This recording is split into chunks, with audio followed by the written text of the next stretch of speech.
فصل 4.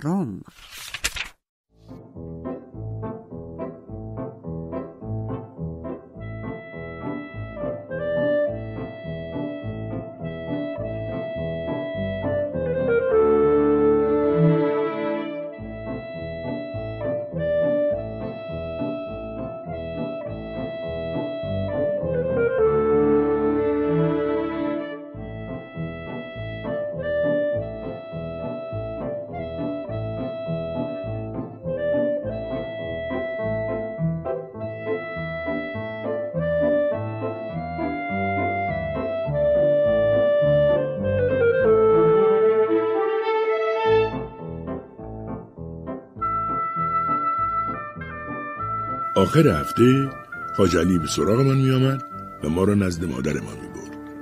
مادرمان وقتی ما را می دیدند به جای اینکه خوشحال شوند ما را بغل می گرفتند و گریه و زاری می کردند. واقعا نگران بودند.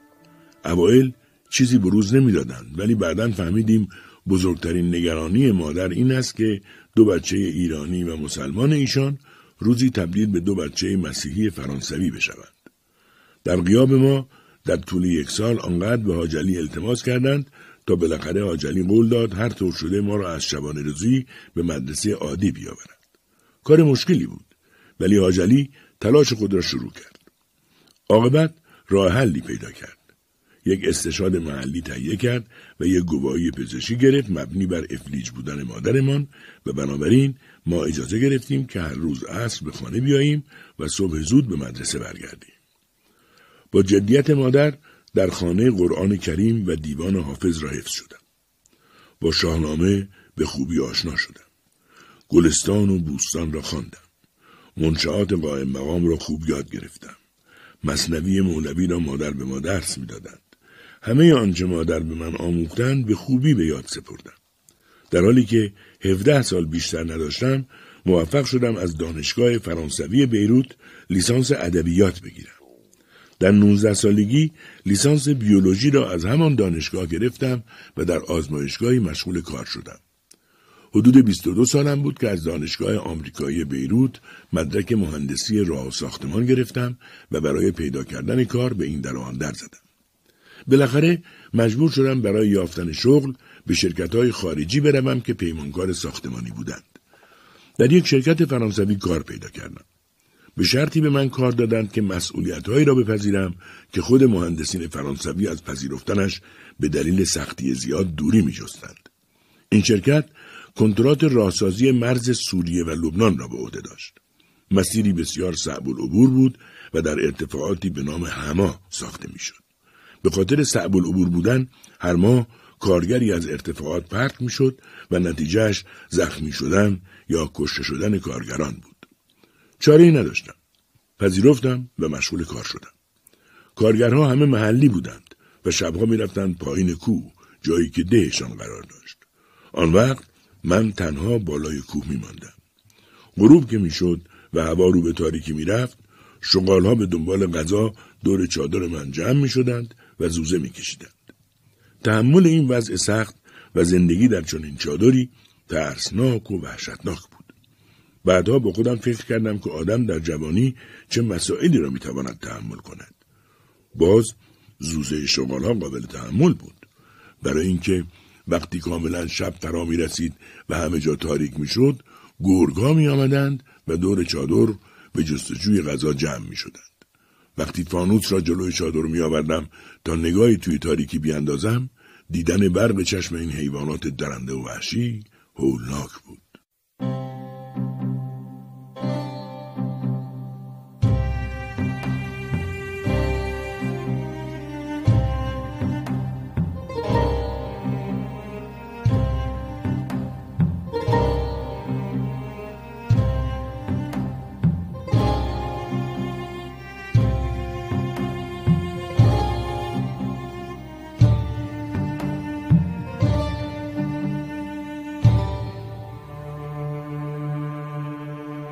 بارها به کارگرها میگفتم شبها یکی پیش من بماند، ولی هیچ کس قبول نمیکرد.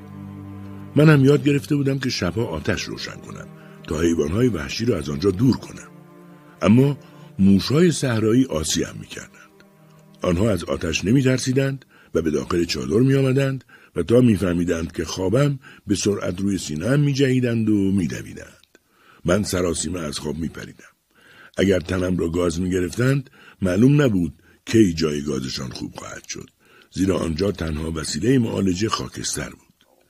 نمیدانستم اگر دهانشان میکروبی باشد چیکار کنم. جای گازشان ماها باقی میماند تا خوب شود. این شرایط سخت و دشوار را هر طوری که بود تحمل میکردم. ولی بعد با مشکلی بسیار بدتر روبرو شدم و آن پشه مالاریا بود. متاسفانه دیگر با پشه مالاریا نتوانستم کنار بیایم. وقتی شبها بیرون باد و بوران بود دیگر نمیتوانستم اطراف چادر آتش روشن کنم و ناچار داخل چادر آتش روشن میکردم.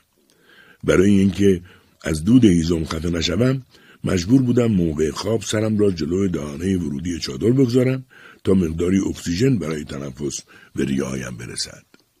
چون آتش داخل چادر بود پشه ها را جذب میکرد و آنها به داخل چادر میآمدند و اطراف آتش جمع میشدند. یکی از همین شبها پشه مالاریا نیشم زد و مالاریا گرفتم. 40 شبانه روز تب نوبه داشتم. مرگ را هر لحظه پیش چشم می‌دیدم.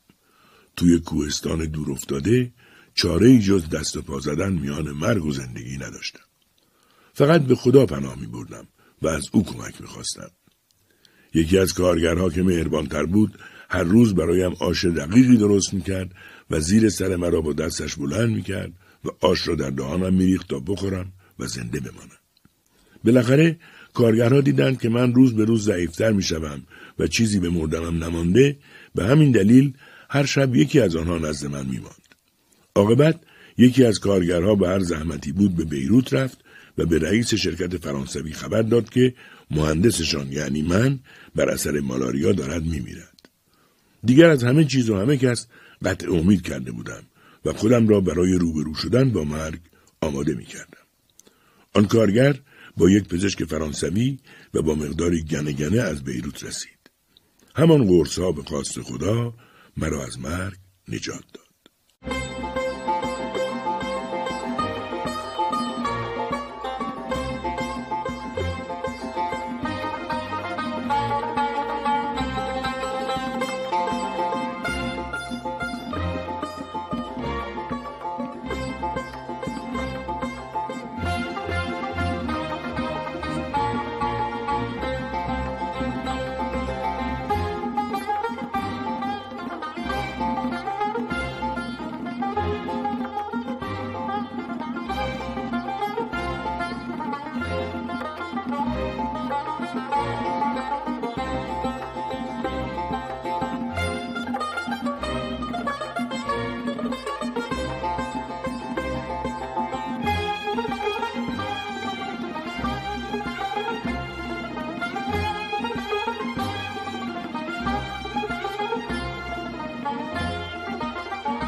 بعد از اینکه تب مالاریا فروکش کرد، باز کارم را در همان ارتفاعات هما ادامه دادم.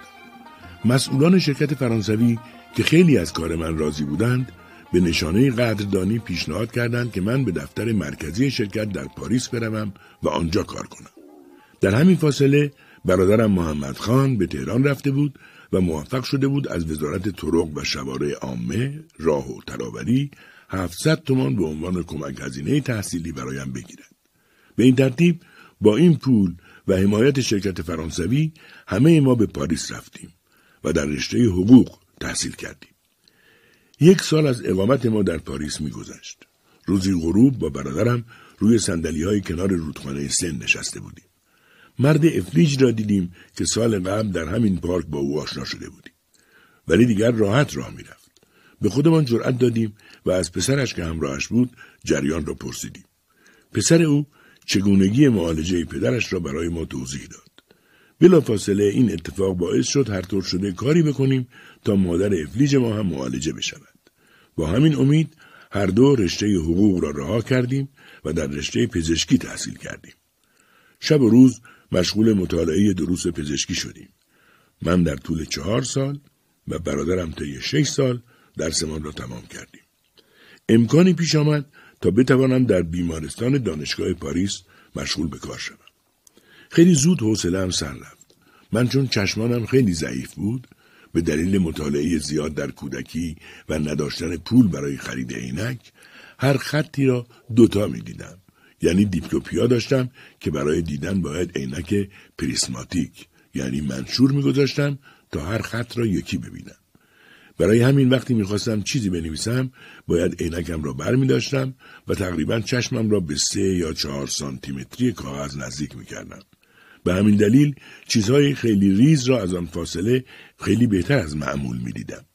همین مسئله باعث شد آنتن‌های دیگر که زورشان می آمد رگ بیماری را پیدا کنند از این حالت من سر در بیاورند و یاد گرفته بودند که هر وقت رگ مریضی سخت پیدا می شد زود به سراغ من بیایند تا این کار را برایشان انجام بدم. یک روز از دست آنها خیلی خسته شدم. با خود گفتم این دیگر چه رشته تحصیلی است؟ این که نشد کار. باید از صبح تا شب بیایم و برای این حضرات رگ مریض پیدا کنم.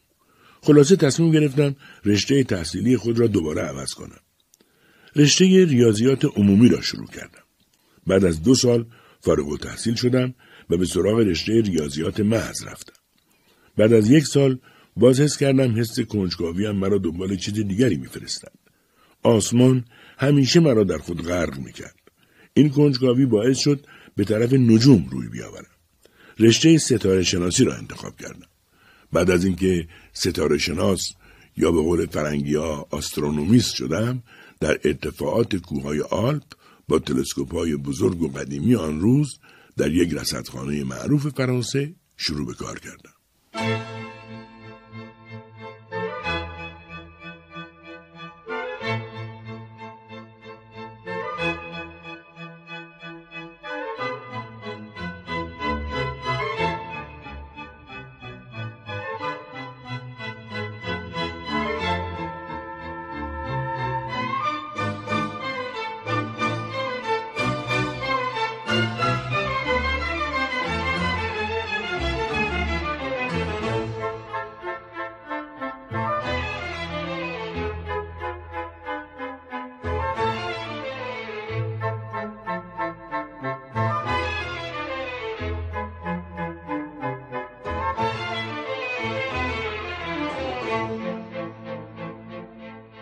ستاره شناس ها روی قله کوه آلپ مجبور بودند همانجا زیر تلسکوپ بنشینند و چشمانشان را روی دوربین تلسکوپ بگذارند و شب تا صبح نگاه کنند و همه محاسبات را با دست و زیر برف و بوران انجام دهند. هوای فوق‌العاده سرد قله های آلپ باعث شد بعد از 2 سال کار ممتد سینوزیت و ذات‌الریه بگیرم. ریه هم وقتی چرکی شد دیگر مثل اولش سالم نشد. آن موقع حدود 5 یا 6 ماه مریض و بستری شدم. اوایل در بیمارستان تحت مراقبت بودم و بعدم مجبور بودم در خانه استراحت کنم. در آن زمان من تقریباً همه رمان‌ها و کتاب‌های قصه را خواندم. حتی رمان‌های پلیسی را. همان موقع به این فکر کردم که از رشته جدیدی به نام مهندسی برق که شاخه جدیدی بود و به تازگی در دانشگاه‌های فرانسه راه افتاده بود آگاه شدم. بنابراین در امتحان ورودی پلی‌تکنیک فرانسه پذیرفته شدم و از رشته مهندسی برق بعد از 2 سال فارغ التحصیل شدم. برای آنکه در آن دوران گرسنگی نکشیم رفتم و نقشه کامل پاریس را گرفتم. نام خیابان‌ها و ایستگاه‌ها، پارک‌ها و محل‌های مهم را حفظ کردم تا بتوانم راننده تاکسی بشوم و مخارج خانواده‌ام را بدهم. وقتی راه آهن برقی فرانسه راه افتاد درخواستی برای آنها فرستادم. وقتی برای مصاحبه دعوت شدم خیلی خوب امتحان دادم و استخدام شدم.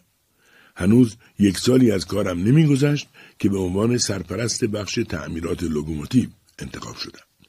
این سمت من برای فرانسوی‌هایی که تخصصی داشتند و در آن بخش کار می‌کردند خوشایند نبود.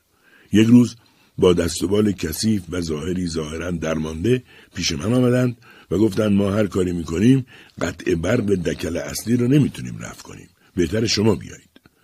منم که از همه چیز بیخبر بودم راه افتادم و به سراغ ایستگاه برق رفتم. جریان برق را قطع کردم. ولتمتر را برداشتم و برای کنترل از دکل برق بالا رفتم. دکل حدود 10 متر ارتفاع داشت. وقتی به بالای دکر رسیدم و شروع کردم به اندازه‌گیری، آنها از داخل ایستگاه پایین ناجوان مردانه جریان برق را وصل کردند.